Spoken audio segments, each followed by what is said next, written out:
so it's unusual for me to do a video that is focused on packaging, but I had to share with you a discovery I recently made. I have found the worst Scotch whiskey packaging on the market today, and I'm going to share it with you right now. My whiskey journey has taken me to Scotland and back.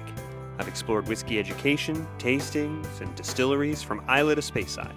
And now my journey continues here, with you, on Whiskey Whereabouts. The Glenfiddich 21-year Gran Reserva. This is a whiskey finished in a rum cask, and it made a recent appearance on this channel when I used it in my recent summer Scotch cocktail episode. If you haven't seen that video, I'll link to it above and you can check it out. And it comes in this incredibly large display box, so large I am leaning in my chair to stay in the frame and not be blocked by it. So this is all my personal opinion, my personal conclusions, and in my opinion, I do need to acknowledge that this is pretty impressive in terms of packaging. It's very, very sturdy. It comes in this bold orange, eye-catching color. It gets a lot more complicated once we open it up, but it is also my conclusion that this packaging is destroying the whiskey that comes inside of it. How is that possible? Well, to do that, we're gonna have to unpack this. Let's check out how this packaging works. Yes, I said works. We have this mechanism by which the interior of the box rotates out to expose the bottle. And yes, it's large and it's heavy and it is wasteful and it was surely expensive to construct, and all of that is passed on to us as part of the purchasing price of this bottle. But that's not the problem. I'm going to get to the problem in a second. I do want to point out, I did not buy this bottle. It was gifted to me. I still appreciate it. Little did any of us know before I started to take this bottle out of its case a couple of times what the packaging was going to do to endanger the whiskey inside. So I want to start by demonstrating how you remove the bottle from this packaging. It has this sort of tray that the triangular shaped cut glass bottle sits in, and then has this collar around the neck which slides down like so and exposes this sort of clamp-like depression in the frame of the box that you have to wedge the bottle out of. And in doing so, you put incredible stress on the cork. And if you heard that, you know where we're going. Listen to this. The cork from being pulled out of this packaging, I assume, I don't recall it being this way when I first removed it from the packaging, but having removed it a few times, the stress of extricating it from this presentation box has loosened and warped the cork to the point where it no longer makes a tight fit in the neck of the bottle, thus exposing the contents of this bottle to air leaking in, which is going to compromise the quality of the whiskey inside. You can see the wear on the logo that is set in the wooden cork.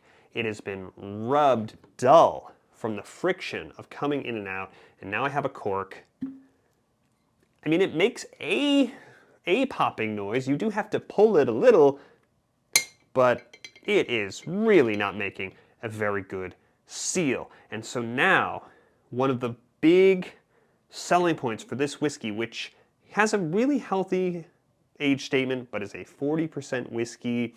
It's a very, very light whiskey and does not need to be exposed unnecessarily to the air. And one of the big selling points I see about this whiskey is that it has this incredibly large and ornate presentation box. So let me tell you from experience, when someone hands you this, you're like, wow, what is this? It's pretty impressive. And Now you find moving the bottle in and out of this packaging, not too many times, the level of this whiskey is not that low, it hasn't been out that many times, has now compromised the cork to the point where I can't leave this whiskey in this bottle. I've got to transfer it to one of these bottles and then either stick it on a shelf with all the rest of my sort of sample bottles and leftover remnant bottles, or just tuck it away because I can't trust this bottle. It has to be transferred over because there's way too much exposure to the air. So the packaging, a big selling point for this whiskey, has now compromised the quality of the whiskey inside, completely defeating its own purpose.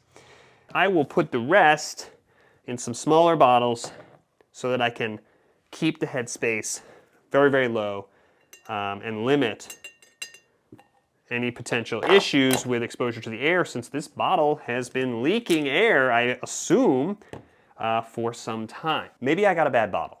Maybe I got a bad cork. Maybe there's a more effective way of extricating this bottle from all of this packaging that I just missed. But based on my experience, based on what we've seen today, I give you the single worst packaging on the Scotch whiskey market today. And this is an extreme example, but I talk a lot on the channel about it's not the bottle, it's the liquid, and this is a great example of packaging taken to an extreme that still is no guarantee of the quality of the whiskey. We want to look past all this, look at the specs on the whiskey, figure out what the quality of the whiskey underlying all this packaging is. Now, if you have a rival candidate for the title of the worst Scotch whiskey packaging, let me know in the comments. Let us know what you would nominate for that title. And if you enjoyed this rant today, I'd love it if you subscribed. Use this button over here. It'll make sure that you won't miss any of the future videos that are coming in the future, but also will help us reach our immediate goal of 500 subscribers. When we reach 500 subscribers on the channel, I'm going to celebrate. I'm going to do a tasting and review of a distillery exclusive bottling that I personally brought back from Scotland. More details to follow on what the candidates for what that bottle will be, but in the meantime, your subscribes are appreciated and will help us get there all the more quickly.